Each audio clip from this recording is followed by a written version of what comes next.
বিসমিল্লাহির রহমানির রহিম। আসসালামু আলাইকুম এভরিওয়ান। অনেকের মনে এরকম প্রশ্ন থাকে যে এইচএসসি পরবর্তী সময়ে আমার অ্যাডমিশনের কোচিং করতে হবে, সো অনলাইন ভালো হবে নাকি অফলাইন ভালো হবে, সো কোনটায় বেশি সুবিধা আপনারা পাবেন, এরকম অনেক ধরনের প্রশ্ন থাকে। সো এই ভিডিওতে আমি প্রত্যেকটা বিষয় আপনাদের সামনে তুলে ধরার চেষ্টা করব, কোনটায় সুবিধা কোনটায় অসুবিধা, কেন আপনি এটা করবেন। সো এই ভিডিওটা সম্পূর্ণ দেখলে আপনি বিস্তারিত জানতে পারবেন। তো দেখেন, আমি একটু শুরু করি প্রথমে অনলাইন দিয়ে। অনলাইনে সবচেয়ে বড় যে সুবিধা, আপনি যখন কোনো একটা কোর্স কিনবেন, ধরেন আপনি এসিএস বন্দি পাঠশালা শিখো বা সামহাও ধরেন এ নামে একটা কোর্স বা এদের একটা প্ল্যাটফর্ম আছে, এই এ প্ল্যাটফর্মে আপনি যখন কোনো একটা কোর্স কিনবেন, আপনি কিন্তু জানেন যে এই এ কোর্সে ফিজিক্সের কে ক্লাস নিবে, ম্যাথে কে ক্লাস নিবে বা কেমিস্ট্রি বায়োলজি কে ক্লাস নিবে। সো তাদের ক্লাস কিন্তু ইউটিউবে অলরেডি ফ্রি ক্লাস আছে। সো তাদের ওই ক্লাসটা আপনি যখন দেখবেন ভালো লাগবে, তখন তাদের এই কোর্সে আপনি ইনরোল হবেন। এতে দেখা যাবে যে আপনি যখন অফলাইনে কোনো একটা উদ্ভাসে বা অন্য কোনো একটা প্ল্যাটফর্মে যখন ভর্তি হবেন, সেখানে কিন্তু এই সুবিধা আপনি পাবেন না। কেন পাবেন না, বিষয়টা একটু আমি একটু আপনাদের সামনে তুলে ধরেন এটা হচ্ছে অফলাইন। তো আমি ধরলাম যে আপনি অফলাইনে উদ্ভাসে ভর্তি হলেন। সো উদ্ভাসে আপনি যখন ম্যাথ ক্লাস করবেন, আপনার যে রুটিনটা দেবে, সো ম্যাথে দেখা যাবে অলমোস্ট 11 থেকে 12টা। আমি ধরলাম যে আপনাদের ম্যাথে 12টা লেকচার, উদ্ভাসে যদি আপনি কোচিংয়ে ভর্তি হন 12টা লেকচার আপনাকে দিবে। সো ম্যাথে 12টা লেকচারের মধ্যে ধরেন এরকম একটা লেকচার আছে যে প্রথমে ম্যাট্রিক্স, ম্যাট্রিক্স প্লাস ভেক্টর, এটা হচ্ছে আপনাদের 1 নাম্বার। অর্থাৎ এটা হচ্ছে আপনাদের প্রথম ক্লাস থাকবে, বোঝার চেষ্টা করবেন। 2 নম্বরে আপনার এরকম থাকবে যে আপনাদের সার্কেলটা শেষ করে দিবে, কথার কথা যে সার্কেলটা বা বৃত্তটা এটা শেষ করে দিবে। তো একটু দেখেন এইভাবে আপনাদের ক্লাসগুলো থাকবে। সো এই ম্যাট্রিক্স আর ভেক্টর প্রথম যে ক্লাসটা যে ভাই নিবে, দ্বিতীয় যে ক্লাস সার্কেল সেই কিন্তু এক ভাই সেম ভাই নিবে না। তার মানে আমি বুঝাইতে চাচ্ছি এই যে 12টা ক্লাস, 12 রকম ভাইয়ের ক্লাস আপনি পাবেন। সো প্রত্যেক ভাইয়ের ক্লাস যে আপনার ভালো লাগবে এমন কিন্তু কিছু না।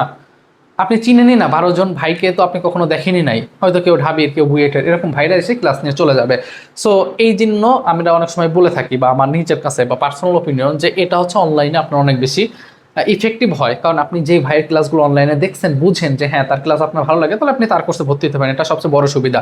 2 নম্বর যে সুবিধা আমি যেটা মনে করি, সেটা হচ্ছে আপনি অনলাইনে ক্লাস করলে আপনি যখন মন চায় আপনি তখন ক্লাসটা করতে পারবেন, লাইভ ক্লাস করতে পারবেন। এর পাশাপাশি আপনি ওই ক্লাসটা যখন মন চাবে তখন রেকর্ডেড ক্লাসগুলো করতে পারবেন। এই 2 নম্বর সুবিধা।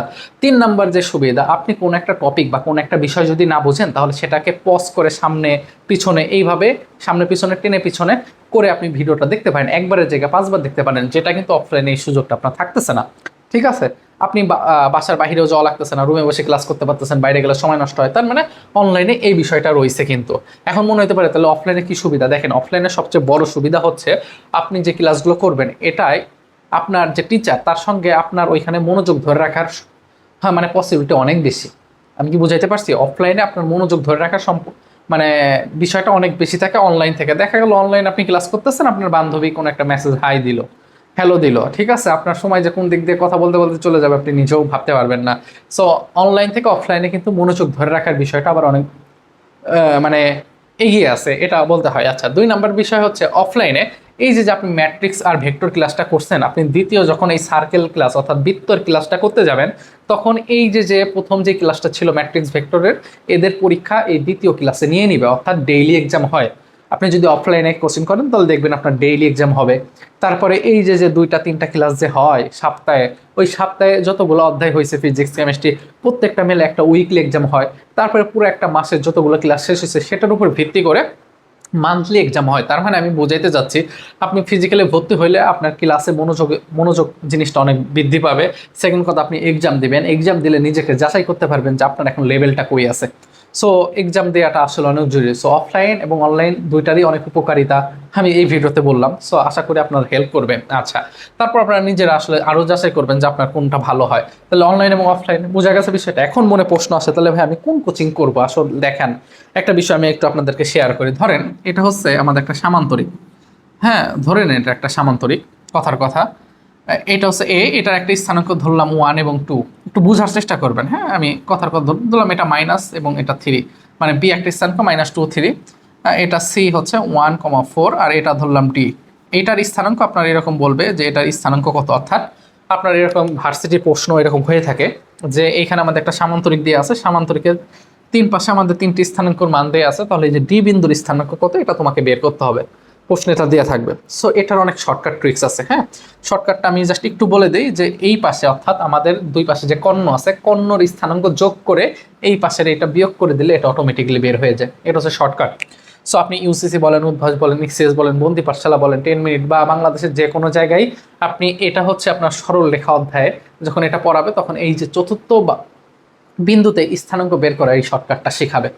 আমি কি আপনাকে বুঝাইতে পারতেছি? তার মানে প্রত্যেকটা প্ল্যাটফর্মই অনেক ভালো, কোনোটা খারাপ না।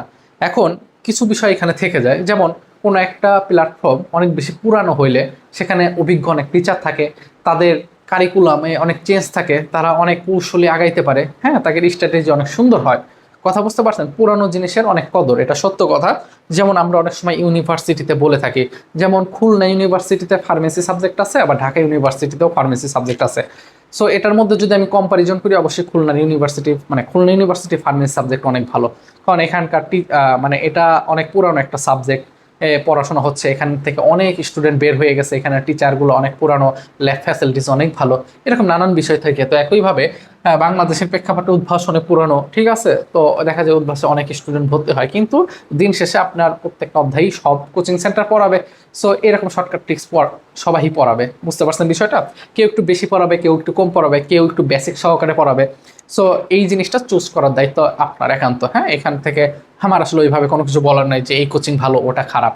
হ্যাঁ, সবই আসলে ভালো, এক একজনের পয়েন্ট অফ ভিউ থেকে এক এক রকম। ওকে, 2 নাম্বার বিষয় হচ্ছে যে আপনি যেখানেই কোচিং করেন না কেন, দিন শেষে আপনাকে সময় দিতে হবে। অ্যাডমিশন সময়টা আসলে খুবই সেন্সিটিভ একটা সময়। আমার এমন অনেক স্টুডেন্ট আছে যে এইচএসসিতে 3.84 পেয়ে সেই এখন সাস্টে ভালো একটা সাবজেক্টে পড়াশোনা করতেছে, তুখুল লেভেলে পড়াশোনা করতে হয় ভাই। অ্যাডমিশন মৌসুমে এই 4 থেকে 4.5 মাস সময় পাবেন। ঢাকা ভার্সিটি পরীক্ষা অনেক আগে হয়, মানে সবার আগে বাংলাদেশে যে পরীক্ষাটা হয় সেটা হচ্ছে BUP, Bangladesh university of professional. So আপনারা চেষ্টা করবেন ওইখানে যেন এক্সাম দেন, মানে এক্সাম দিলে আপনার অভিজ্ঞতাটা অনেক বাড়বে।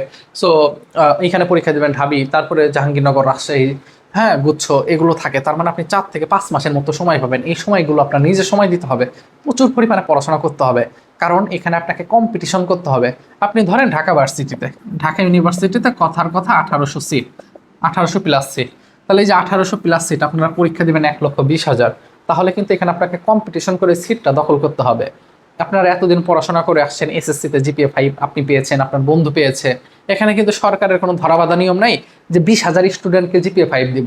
যে ভালো 80-র উপরে পাইছে সে জিপিএ 5 পেয়েছে, প্লাস পেয়েছে, কিন্তু এখানে কিন্তু নির্দিষ্ট সংখ্যক সিট, আপনাকে কম্পিটিশন করতে হবে। তার মানে আপনি যেখান থেকে আমার এই ভিডিওটা দেখতেছেন, আপনি যেই জেলায় থাকেন, এই জেলা ছাড়াও আরও 63টা জেলা আছে। সো অনেক বেশি কম্পিটিশন, অনেক পড়াশোনা করতে হবে অ্যাডমিশন মৌসুমে। সো আমি অ্যাডমিশন সময় আপনাদের সঙ্গে ইনশাল্লাহ পুরোটা সময় জুড়ে থাকবো। আপনি যদি চ্যানেল নতুন হয়ে থাকেন, অনুরোধ থাকবে সাবস্ক্রাইব করে রাখা। সো আমি যেটা আপনাকে বলতেছিলাম যে দেখেন, দুইটাই অবশ্যই দরকার আছে, হ্যাঁ, অনলাইনে প্রয়োজন আছে এবং অনলাইনে অনেকগুলো কোর্স আছে।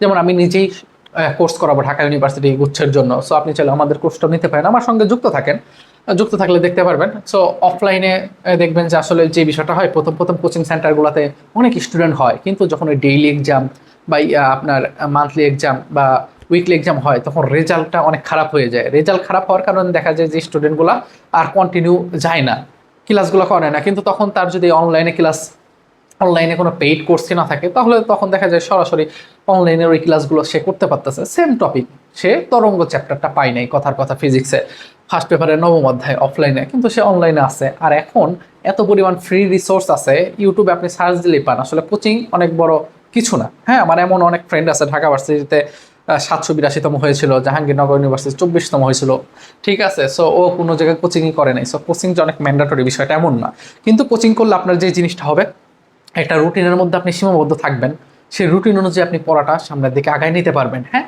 এই জিনিসগুলো আসলে কোচিংয়ের খুবই প্রয়োজন, এবং এক্সামগুলো দিলে আপনি নিজেকে যাচাই করতে পারবেন যে হ্যাঁ, এখন আপনার কি অবস্থা। সো এই ছিল কথা, সিদ্ধান্ত আপনি নেবেন। সো অনলাইন ভার্সেস অফলাইন কোনটা আপনার জন্য ভালো, এবং কোন কোচিং, প্রত্যেকটা কোচিংই ভালো, খারাপ কিছু না। আমি বললাম না, কোচিং আপনার 2.5 ঘন্টার ক্লাস ভাই, 2 থেকে 2.5 ঘন্টার ক্লাস নেবে কোচিংয়ে, এবং একদিনে দেখা যাবে যে আপনার 2 থেকে 3টা চ্যাপ্টার শেষ করে দিবে। অধ্যায় ভেদে বড় ছোট আছে, হ্যাঁ, কোনো কোনো চ্যাপ্টার যেমন অন্তরীকরণ, যোগাযোগকরণ, এগুলো 2-3টা ক্লাস থাকবে যেগুলো বড়। সো এই 2-3টা ক্লাস, যেখানে আপনার অনুশীলনী আছে অন্তরীকরণে 10টা। সো আপনি 2টা ক্লাসে আপনি বুঝতে পারবেন, যদি আপনার বেসিক ক্লিয়ার না থাকে। সো বেসিকের অনেক বিষয় থাকে, নানান বিষয় থাকে। সো অ্যাডমিশন আসলে সেন্সিটিভ। আমি আপনাদেরকে সবই সুন্দর করে ইনশাল্লাহ বুঝাইলাম, ডিসিশনটা নেবেন আপনি ইনশাল্লাহ। অ্যাডমিশনের শেষ মুহূর্ত পর্যন্ত আমি থাকবো আপনাদের সঙ্গে। ভালো থাকবেন, নিজের খেয়াল রাখবেন। আসসালামু আলাইকুম।